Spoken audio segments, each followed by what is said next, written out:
Good morning students. बच्चों, हम जो चैप्टर कर रहे हैं इस समय that is kinship, caste and class, उसके बारे में हम जो पढ़ रहे हैं, बंधुत्व, जाति और वर्ग।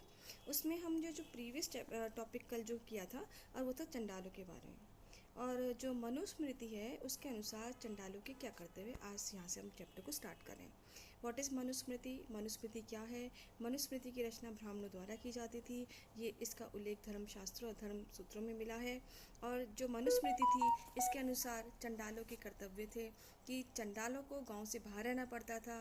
वे जिनको कि छुआछूत के भावना से देखा जाता था, अस्पृश्यता की भावना से देखा जाता था, उन्हें फेंके हुए बर्तनों का प्रयोग करना पड़ता था और जो मृतक लोग होते थे उनके वस्त्रों का ही उनको ग्रहण करना पड़ता था और यहाँ तक कि उन्हें लोहे के आभूषण पहनने होते थे। और रात में वे गांव और नगरों में घूम फिर नहीं सकते थे। उनको मृतकों की शरीरों की अंत्येष्टि करनी पड़ती थी, उनको जलाना पड़ता था और जो उनका कोई भी सगा संबंधी नहीं होता था और उन्हें जल्लाद के रूप में कार्य करना पड़ता था। ये क्वेश्चन आपके बोर्ड एग्जाम में 3 नंबर में पूछा जा सकता है। और इनका उल्लेख किसका वर्णन किसने किया है? मनुस्मृति में बताया गया है। ठीक है, हमारा जो नेक्स्ट टॉपिक है कि भाई जो चंडाल थे इनके बारे में कहा जाता है कि क्योंकि इतना भेदभाव था ना समाज में, तो जो चीनी यात्री हैं उन्होंने भी भेदभाव बताया। कहा जाता है कि जब ये लोग जो चंडाल लोग हैं, स्पर्श लोग जो हैं, वो सड़कों पे चलते थे तो करताल बना दी जाती थी और उनके आने की सूचना दी जाती ताकि लोग जो उनके दोष से बचे रहें, लोग उनसे दूर रहें। इस तरह से एक अन्य यात्री जो थे वो कहते हैं कि इन जलादों का काम था सफाई करना, नगरों की सफाई करना। आई होप यहाँ पे चंडालों के बारे में आपको बहुत अच्छे से समझ में आ गया होगा।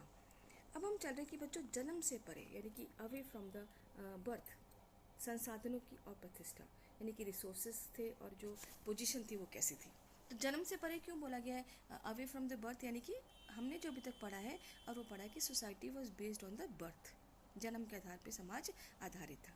लेकिन अब जो हम ये टॉपिक पढ़ रहे हैं वो पढ़ रहे हैं कि भाई समाज से के में और भी गतिविधियाँ होती थी, जैसे कि पैतृक संपत्ति का अधिकार।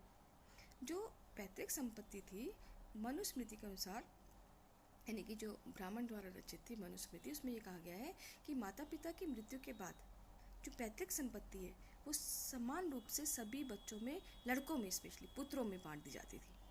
उसका विभाजन कर दिया जाता था और जो सबसे बड़ा पुत्र होता था, जो ज्येष्ठ पुत्र होता था, उस एक विशेष अधिकारी, एक विशेष भाग उसको दिया जाता था। और जो उनके यानी कि जो लड़कियां होंगी, पुत्रियों को कोई भी पैतृक संपत्ति का अधिकार नहीं दिया जाता था। यानी कि इसका मतलब क्या हो गया कि इस संपत्ति में, इस प्रकार की संपत्ति में स्त्रियों का कोई भी हिस्सा नहीं होता था।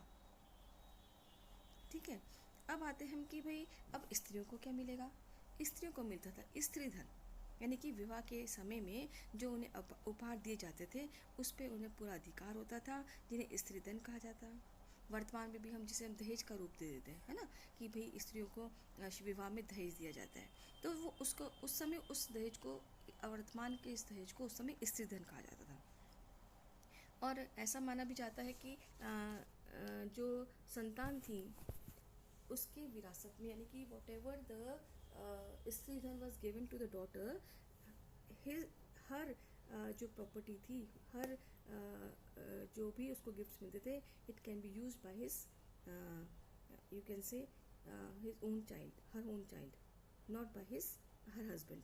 यानी कि उसके पति के द्वारा उस पर कोई अधिकार नहीं होता था, उसके बच्चों पर उसके विरासत के रूप में उसके बच्चों को ये सारे के सारे जो गिफ्ट्स थे, जो उपहार उसको विवाह में मिलते थे, वो दे दिए जाते थे। अब आते हैं हम कि भाई स्त्रियां जो थी उनको धन अर्जित करने के कौन कौन से तरीके थे, what were the methods to accept the gifts, कैसे वो इन गिफ्ट्स को ले पाती थी मनुस्मृति के अनुसार। सबसे पहले विवाह के समय वैवाहिक अग्नि के समक्ष, यानी कि विवाह में जब अग्नि में वो बैठते हैं, जो बैठे हुए जो स्त्री है, जो उसका विवाह हो रहा था तब उसको जो भी भेंट मिलती थी वो उसका स्त्री धन होता था। वधु आगमन, यानी कि जब कभी भी when the brides came in the home, यानी कि जब वधु आगमन होता था, बहू जो है वो घर में आती थी, जो उसको भेंट मिलती थी वो भी स्त्री धन था। फिर जो स्नेह रूप, यानी कि whatever the gift given to her by love and affection, वो भी उसका स्त्री धन मान जाता था। What's ever the gift given by the brother parents is also known as gift. Then माता पिता भाई बहनों से जो गिफ्ट मिलता था। फिर परवर्ती काल में यानी कि विवाह से पूर्व, before the marriages, whatever the gift she has given, it was considered as स्त्री धन, उसको स्त्री धन मान लिया जाता था। और whatever she got from husband is also known as a gift. अब ऐसे ही जो पुरुष थे वो संपत्ति कैसे तरीके से अर्जित कर सकते थे, how the man can collect the is property, कैसे वो इकट्ठा कर, 7 उसमें तरीके बताए। वर्सेस विरासत, that is heritage. Then discoveries, खोजों के द्वारा उसको जो लैंड्स मिलते थे, कुछ ज़मीनें वो खरीद पाता था, वो उसकी अर्जित हो जाती थी। या राजा लोग जो विजय प्राप्त करके संपत्ति को इकट्ठा करते थे। कुछ लोग धन निवेश कर देते थे और पूंजी पर, और वो जो पूंजी है, संपत्ति है, वो ही संपत्ति पर जो पूंजी निवेश करते थे वो उनका संपत्ति बन जाया करती थी। कुछ कार्य करके उनको संपत्ति मिल जाया करती थी। और कई बार उनके जो सज्जनों को द्वारा दी गई भेंट, कई बार फ्रेंड्स या रिलेटिव्स अगर उनको कोई भेंट देते थे, वो भी उनकी प्रॉपर्टी हो जाया करती थी। It means men and women, they were all having some source of the gifts or the property. Like जो मैन हुआ करते थे उनको एंसेस्टर प्रॉपर्टी मिलती थी, और जो महिलाएं थी उनको क्या मिलता था, स्त्री धन मिलता था। अब हम चलते हैं कि भाई जो हिस्टोरियंस थे, how they use the literary resources to know about the past. यानी कि जो साहित्यकार थे, इतिहासकार थे, वो साहित्यिक स्रोतों का इस्तेमाल किस प्रकार से करते थे, उसका विश्लेषण। तो जो इतिहासकार था, यदि वो किसी ग्रंथ का विश्लेषण करता था, if the historian did the analysis of any text, then he had to follow the 4 methods. सबसे पहले लैंग्वेज, भाषा, it can be the Pali language, the Prakrit, Tamil और Sanskrit, which was simple and the complex. It may be simple और complex, या जटिल हो सकती थी, सरल या जटिल। फिर टाइप्स ऑफ टेक्स्ट कैसे थे, ग्रंथ किस प्रकार के होते थे। It consist of the shlokas और मंत्रास और द स्टोरीज, मंत्र, श्लोक या कथाएं उसमें होती थी। And who were the writer of the text, है ना।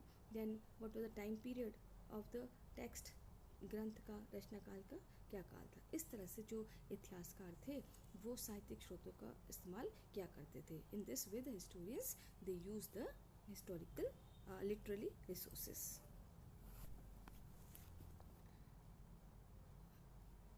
अब हम चलते हैं कि जो महाभारत था, it was a colossal epic. Mahabharata को एक कोलोसल एपिक माना गया है, बहुत बड़ा ग्रंथ माना गया है। तो what was the language of the Mahabharata and what was the subject of the Mahabharata. सबसे पहले था कि महाभारत संस्कृत भाषा में था। It was in the Sanskrit language. वेदों की अपेक्षा महाभारत की भाषा सरल व सुबोध थी। विश्व का ही सबसे बड़ा महाकाव्य था। It was the largest epic of the world, and there was a fight between the war between the two relatives, that was Kaurav and the Pandavas. Then in the ancient society, it was a soul of the Mahabharata was soul of the society. प्राचीन भारतीय समाज की आत्मा थी। And the 2 topics वर आख्यान और उपदेशात्मक था। और यहाँ पे कोई एकाकी नाटक नहीं होता था, सिंगल स्टोरी नहीं है, बल्कि different kinds of story has been added in it. And समाज के लिए बहुत ही मॉरल स्टोरीज थी, इसमें शिक्षा निहित होता था। अब आते हैं कि महाभारत के रचयिता कौन है। मूल रूप से इस कथा के रचयिता सार भारती थे, जिन्हें सूत कहा जाता था। सूत पुत्र थे ये, और सार भारती जो थे क्षत्रिय योद्धाओं के साथ युद्ध क्षेत्र में जाया करते थे। उनकी विजय और वीरतापूर्व कारनामों में कविताएं भी लिखते थे। इन रचनाओं का प्रभाव मौखिक रूप से होता था, orally. Whatever the written by सार भारती, it was in the only a orally, मौखिक रूप से ये पूछा जाता था। 5वीं शताब्दी में महाभारत की कथाएं परंपरा में ब्राह्मणों ने अपना अधिकार जमा लिया। अब धीरे धीरे जो था, जितनी भी महाभारत की कथाएं लिखी गई उस पर ब्राह्मणों का वर्चस्व होने लगा। और यह वह समय था जब कुरु और पंचाल, जिसके इर्द गिर्द महाभारत की कथा घूमती है, ठीक है, उस समय की बात बता रहे हैं, और राजतंत्र के रूप में उभर रहे थे। हो सकता है कि राजा अपने इतिहास को अधिक नियमित रूप में लिखना चाहता होगा। तो लगभग 200 से ईसा पूर्व में इस ग्रंथ की रचना काल का एक आरंभचारण हुआ। और कहा जाता है कि उस समय विष्णु जैसे देवता की पूजा की जाती थी, आराधना की जाती थी। He was a very famous god of that time, and the lord Krishna was considered as a incarnation of Vishnu. Shri Krishna को उनका अवतार, विष्णु का अवतार माना जाता था। And about 200 to 400 there was Manusmriti से मिलते जुलते बहुत सारे प्रकरण महाभारत से जुड़ने लगे। और because it was a colossal apical largest epic था ये, और इसलिए कहा जाता है कि स्टार्टिंग में इसमें नियर अबाउट 10,000 श्लोक्स थे, but later on it increase to 1 lakh श्लोक्स इन इट। और जो साहित्यिक परंपरा के अनुसार मूल रूप से तो जो था भारसारथी को कहा गया, परंतु अगर हम लिटरली पॉइंट ऑफ व्यू से देखते हैं, लिटरेचर के पॉइंट ऑफ व्यू से देखते हैं, तो इसके जो रचयिता रहे हैं वो वेद व्यास हैं, जिनको कि रचनाकार माना गया है। ठीक है, अब हम देखते हैं कि भाई कुछ ऐसा इंसिडेंट भी आया है कि भाई एक्सकवेशन। अब आपको मालूम है कि जो भूवैज्ञानिक हैं, जो पूरा आर्कोलॉजिस्ट हैं, वो क्या करते हैं, वो एक्सकवेशंस करते हैं। तो महाभारत काल के एक्सकवेशंस अवशेष खोजे गए थे 1951 और 52 में बीबी लाल जी द्वारा। उन्होंने मेरठ के हस्तिनापुर में के गांव का उत्खनन किया था, जहां उन्हें यह पाया गया था कि भाई जो रेजिडेंशियल जो बिल्डिंग्स मिली ना, उसका कोई भी एक प्लान्ड नहीं था, बट कुछ पक्की और कच्ची ईंटें जरूर मिली हैं। ठीक है, और इसी तरह से कहा जाता था कि घरों से गंदे पानी के निकास के लिए भी जो था उनको इस्तेमाल किया जाता था। और वहाँ पे जो था जल के निकास के लिए कुएं थे, मल निकासी के लिए भी गर्त बनाए गए थे। तो बीबी लाल जी पर भी कई बार बोर्ड में क्वेश्चन आ जाता है। अब हमने ये भी पढ़ा कि जो महाभारत था ये एक गतिशील ग्रंथ था। Why it was called as a dynamic text. ये क्वेश्चन आपके एक बोर्ड एग्जाम का क्वेश्चन है बच्चों, कि महाभारत एक गतिशील ग्रंथ था। कैसे? सबसे पहले विभिन्न भिन्न रचनाओं की गई, विभिन्न भाषाओं में, यानी कि कहा जाता है मेन जो लैंग्वेज वो तो संस्कृत है, लेकिन इंडिया के डिफरेंट अदर एरियाज़ में, जहाँ पे जैसे साउथ पार्ट ले लो या और एरियाज़ ले लो, वहाँ पे अन्य भाषाओं में भी इस ग्रंथ की रचना हुई है। इसके अनेक लेखक और रचयिता माने गए हैं, अनेक पुनर्व्याख्याएं हुई हैं, रिकन्स्ट्रक्शंस ऑफ डिस्क्रिप्शंस हुआ है, और जो श्लोक्स थे उसकी संख्या लगभग मोर देन 1 लाख हो गई। और इसको जय संहिता के रूप में या रज़मनामा के रूप में भी जाना जाता है। तो वो आपसे पूछ सकते हैं what is the original name of the Mahabharata, Jaya Samhita या रज़मनामा, या what is another name of Mahabharata, क्या नाम है? जय संहिता और रज़मनामा।